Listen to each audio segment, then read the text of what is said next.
Lesson 2: Assurance of Salvation. As a child of God, we have a Father who cannot lie, and His words are always true. Thy word is truth. Because He is always consistent with what He says, we can rely on His word totally. We can be sure about a matter that He has stated. 1. We need to be certain of what is true. In court, this is established by the testimony of a witness who swears that he knows certainly that something is true. Who is the witness concerning the Son? 1 John 5 verse 9. Where is the record of this witness to be found? John 5 verse 39. What does the record, witness, promise? 1 John 5 verse 11. These verses teach us that we can be certain of our salvation through what God's Word, the Bible, says. 2. If you hear and believe God's Word concerning the Lord Jesus Christ, 3 things are promised. What are they? John 5 verse 24. What you have now.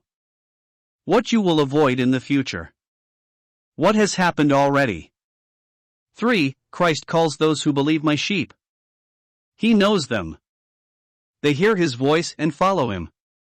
John 10 verses 27 to 30. What do they have? What will not happen? Who keeps them safe?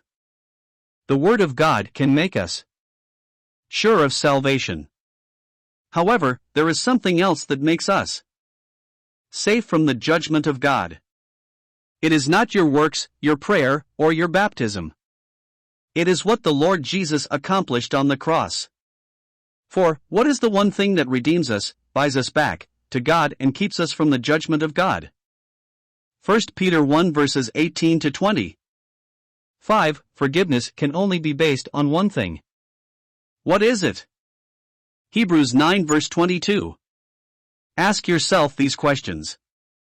How can you be sure of salvation? What makes us safe from eternal judgment? In what are you trusting for your salvation? Review Romans 10 verse 9. Memorize 1 John 5 verse 13. These things I have written to you who believe in the name of the Son of God, in order that you may know that you have eternal life.